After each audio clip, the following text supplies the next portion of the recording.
Hi dears, welcome back. പിന്നെ നല്ല tasty ആയിട്ടുള്ള ടെൻഡർ കോക്കനട്ട് ജാർ കേക്കിന്റെ റെസിപ്പിയാണ് ഷെയർ ചെയ്യുന്നത്. അപ്പോൾ ഇതിന്റെ കേക്കിന്റെ റെസിപ്പി കുറച്ച് മുന്നേ അപ്ലോഡ് ചെയ്തിട്ടുണ്ട്. നല്ല ടേസ്റ്റ് ആണ് ഈ ഒരു കേക്ക് കഴിക്കാൻ വേണ്ടിയിട്ട്. അപ്പോൾ നമുക്ക് വീഡിയോയിലേക്ക് പോവാം. അപ്പോൾ ആദ്യം കേക്കിന് വേണ്ടിയിട്ടുള്ള ഫ്ലോർ ഒക്കെ ഇവിടെ അരിച്ചു വെച്ചിട്ടുണ്ട്. ഇതൊരു 1/2 കപ്പ് മൈദയും 1/4 ടീസ്പൂൺ ബേക്കിംഗ് പൗഡറും 1/4 ടീസ്പൂൺ ബേക്കിംഗ് സോഡയും ചേർത്തിട്ട് ഒരു 2 പ്രാവശ്യം അരിച്ചു വെച്ചതാണ്. അതേപോലെ 2 മീഡിയം സൈസിലുള്ള മുട്ട എടുത്തിട്ട് സെപ്പറേറ്റ് ചെയ്ത് വെച്ചിട്ടുണ്ട്. ആദ്യം ഈ എഗ് വൈറ്റിലേക്ക് ഒരു നുള്ളു ഉപ്പ് ഇട്ട് കൊടുത്തിട്ട് നന്നായിട്ടൊന്ന് ബീറ്റ് ചെയ്തെടുക്കാം. അപ്പോൾ ഇതേപോലെ പതഞ്ഞ് വരുമ്പോൾ നമുക്കിതിലേക്ക് ഒരു 3 ടേബിൾ സ്പൂണ് പൊടിക്കാത്ത പഞ്ചസാരയാണ് ചേർത്ത് കൊടുക്കുന്നത്. അപ്പോൾ പഞ്ചസാരയും കൂടി ചേർത്തിട്ട് ഈ എഗ് വൈറ്റ് നന്നായിട്ട് തന്നെ ഒന്ന് ബീറ്റ് ചെയ്തെടുക്കാം. ഇതേപോലെ ബീറ്റ് ചെയ്തെടുത്ത് കഴിഞ്ഞാൽ ഇതിലേക്ക് ഓരോ യോക്ക് വീതം ചേർത്ത് കൊടുക്കാം. അപ്പോൾ അതിനോടൊപ്പം തന്നെ 1/2 ടീസ്പൂൺ അളവിൽ വാനില എസൻസും കൂടി ചേർത്ത് കൊടുക്കുന്നുണ്ട്. അപ്പോൾ ആദ്യത്തെ യോക്ക് നന്നായിട്ട് ഇതിൽ മിക്സായ ശേഷം അടുത്ത യോക്കും കൂടി ചേർത്തിട്ട് വീണ്ടും ഹൈ സ്പീഡിലിട്ടിട്ട് ഒരു 2 മിനിറ്റോളം ബീറ്റ് ചെയ്തെടുക്കാം.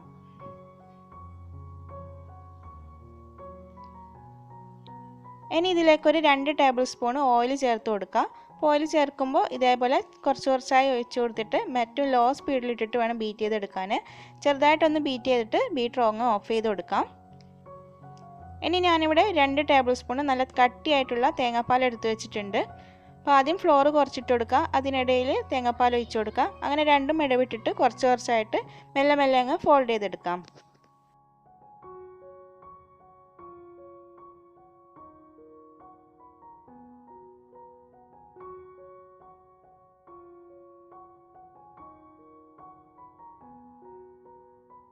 ഇനി ഇതൊരു 6 ഇഞ്ചിൻ്റെ ടിന്നിലേക്കാണ് ഒഴിച്ചു കൊടുക്കുന്നത്. അതിൻ്റെ താഴെയും സൈഡിലൊക്കെ ബട്ടർ പേപ്പർ വെച്ച് കൊടുത്തിട്ടുണ്ട്.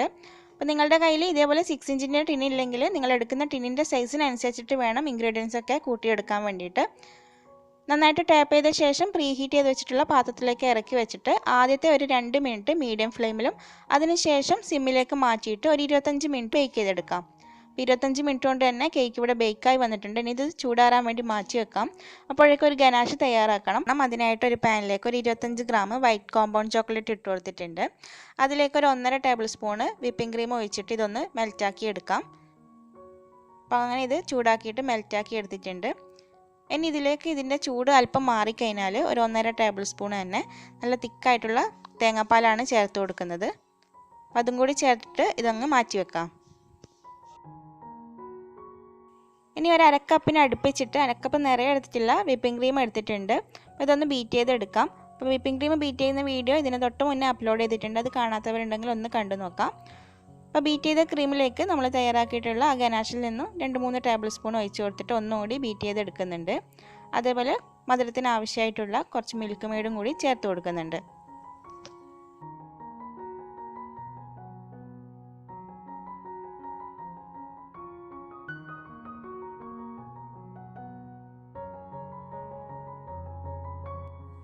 കേക്ക് നന്നായിട്ട് ചൂടാറിയ ശേഷം 3 ലെയറായിട്ട് കട്ട് ചെയ്ത് വെച്ചിട്ടുണ്ട്. അതിനുശേഷം നമ്മുടെ ജാറിൻ്റെ സൈസിനനുസരിച്ചിട്ട് ഇതേപോലെ റൗണ്ട് ഷേപ്പിലും കൂടി ഒന്ന് കട്ട് ചെയ്ത് വെക്കാം. അപ്പോൾ ബാക്കിയുള്ള പീസും കൂടി നമുക്ക് ഈ ജാർ കേക്കിലേക്ക് ആവശ്യമായിട്ടുണ്ട്. ഇനി ഒരു ഇളനീരിൻ്റെ കാമ്പ് എടുത്തിട്ട് മിക്സിയുടെ ജാറിലേക്ക് ഇട്ട് കൊടുക്കാം. അപ്പോൾ അതിലേക്ക് മധുരത്തിന് ആവശ്യമായിട്ട് ഒരു 2-3 ടേബിൾ സ്പൂണ് മിൽക്ക് മെയ്ഡും കൂടി ചേർത്തിട്ട് ഇതൊന്ന് പേസ്റ്റ് ആക്കി എടുക്കാം. അപ്പോൾ നല്ല പേസ്റ്റ് ആവേണ്ട ആവശ്യമില്ല, ചെറുതായിട്ടൊന്ന് കടിക്കുന്ന രീതിയിൽ പേസ്റ്റ് ആക്കി എടുത്താൽ മതി. ഇനി ജാർ കേക്ക് സെറ്റ് ചെയ്ത് തുടങ്ങാം. അപ്പോൾ അതിനായിട്ട് ഇതേപോലെയുള്ള 200 ml ഗ്ലാസിൻ്റെ ജാറാണ് എടുത്തിട്ടുള്ളത്. അപ്പോൾ അതിലേക്ക് ഓരോ ലെയറായിട്ട് ഇതേപോലെ നമ്മൾ കട്ട് ചെയ്ത് വെച്ചിട്ടുള്ള ആ ഒരു കേക്കിൻ്റെ പീസ് വെച്ച് കൊടുക്കാം. ഇത് വെറ്റ് ചെയ്യാൻ വേണ്ടിയിട്ട് എടുത്തിട്ടുള്ളത് ഇളനീരിൻ്റെ വെള്ളമാണ്. അപ്പോൾ അതിലേക്ക് മധുരം നോക്കിയിട്ട് പഞ്ചസാര ചേർത്ത് കൊടുത്തിട്ട് ഒന്ന് ചൂടാറിയ ശേഷം ഫ്രിഡ്ജിൽ വെച്ച് നന്നായിട്ട് തണുപ്പിച്ചെടുത്തതാണ്. അപ്പോൾ ഇത് നമുക്ക് നന്നായിട്ട് തന്നെ വെറ്റ് ചെയ്ത് കൊടുക്കാം. അപ്പോൾ നമ്മളിത് കേക്ക് പോലെയല്ല, കോരി കഴിക്കാനുള്ളതാണ്. അതിന് മുകളിൽ ക്രീം ഇതേപോലെ ഒരു പൈപ്പിംഗ് ബാഗിലേക്ക് ആക്കി കൊടുത്തിട്ട് ഒന്ന് ഇതേപോലെ എല്ലാ വശത്തേക്ക് ആക്കി കൊടുക്കാം. അതിനുശേഷം നമ്മൾ ക്രഷ് ചെയ്ത് വെച്ചിട്ടുള്ള ഇളനീരിൻ്റെ കാമ്പ് ഇതിന് മുകളിലായിട്ട് എല്ലാ സൈഡിലേക്കും ആക്കി കൊടുക്കാം. അപ്പോൾ വീണ്ടും അടുത്ത ലെയർ ഇതേപോലെ തന്നെ കേക്ക് പീസ് വെച്ച് കൊടുക്കുക. അത് വെറ്റ് ചെയ്ത ശേഷം ക്രീം വെച്ച് കൊടുക്കുക. പിന്നെ ഇളനീരിൻ്റെ പേസ്റ്റ് ആക്കി കൊടുക്കാം.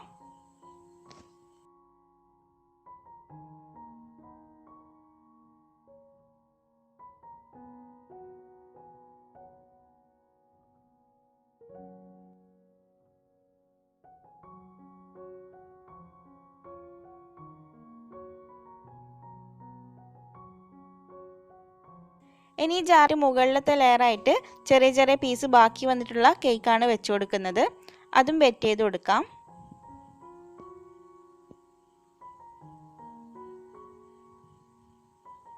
അതിന് മുകളിൽ വീണ്ടും ക്രീമാക്കി കൊടുക്കുക. എന്നിട്ട് ഇതിൻ്റെ മുകളിലായിട്ട് നമ്മൾ നേരത്തെ തയ്യാറാക്കിയിട്ടുള്ള ഗനാഷ് കുറച്ച് ഒഴിച്ചു കൊടുക്കാം. അപ്പോൾ നമ്മുടെ ഒരു ജാർ കേക്ക് ഇവിടെ റെഡി ആയിട്ടുണ്ട്. ബാക്കിയുള്ളതും കൂടി ഇതേപോലെ ചെയ്തെടുക്കാം. പിന്നെ ഇത് ഫ്രിഡ്ജിൽ വെച്ചിട്ട് നന്നായിട്ട് തണുപ്പിച്ച ശേഷം കഴിക്കുമ്പോഴാണ് കൂടുതലും ടേസ്റ്റ് ഉണ്ടാവുക. നല്ല ടേസ്റ്റാണ് ഈ ഒരു ജാർ കേക്ക് കഴിക്കാൻ വേണ്ടിയിട്ട്. ഇളനീര് ഇഷ്ടമില്ലാത്ത ആരും ഉണ്ടാവില്ല. അപ്പോൾ ജാർ കേക്കും നിങ്ങൾക്ക് ഉറപ്പായിട്ട് ഇഷ്ടമാവും. അപ്പോൾ നമ്മൾ ഉണ്ടാക്കിയിട്ടുള്ള ഈ ഒരു സ്പോഞ്ച് വെച്ചിട്ട് 5 ജാർ കേക്ക് വരെ ചെയ്തെടുക്കാം.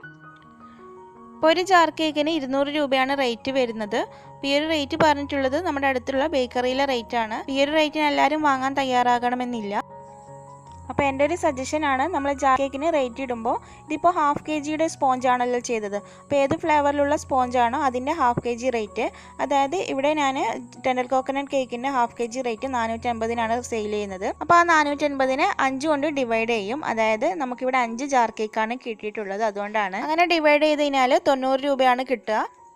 അതിൻ്റെ കൂടെ നമുക്ക് ജാറിന് റേറ്റ് വരുന്നത് ഒരു ജാറിന് 24 രൂപയാണ്. പിന്നെ സ്പൂണ്, റിബണ് എല്ലാം കൂടി ഒരു 30 രൂപ കൂട്ടാം. അപ്പോൾ ഒരു ജാർ കേക്കിന് റേറ്റ് കിട്ടും. അപ്പോൾ ഇവിടെ 120 രൂപയാണ് കിട്ടിയിട്ടുള്ളത്. അപ്പോൾ നമുക്കൊരു 120-130 രൂപയ്ക്ക് സെയിൽ ചെയ്യാം. അപ്പോൾ ഏത് ഫ്ലേവറിലുള്ള ജാർ കേക്ക് ആയാലും ഇതേപോലെ ഒന്ന് കണക്ക് കൂട്ടിയിട്ട് റേറ്റ് ഫിക്സ് ചെയ്താൽ മതി. അപ്പോൾ ഇത്രയേ ഉള്ളൂ ഇന്നത്തെ വീഡിയോ നിങ്ങൾക്ക് ഇഷ്ടമായിട്ടുണ്ടെങ്കിൽ ലൈക്ക് ചെയ്യാനും ഷെയർ ചെയ്യാനും, ചാനൽ സബ്സ്ക്രൈബ് ചെയ്യാതെ ആരെങ്കിലും വീഡിയോ കാണുന്നുണ്ടെങ്കിൽ പ്ലീസ് ഒന്ന് സബ്സ്ക്രൈബ് ചെയ്യാനും മറക്കരുത്. അപ്പോൾ മറ്റൊരു ദിവസം വീണ്ടും കാണാം. Thanks for watching.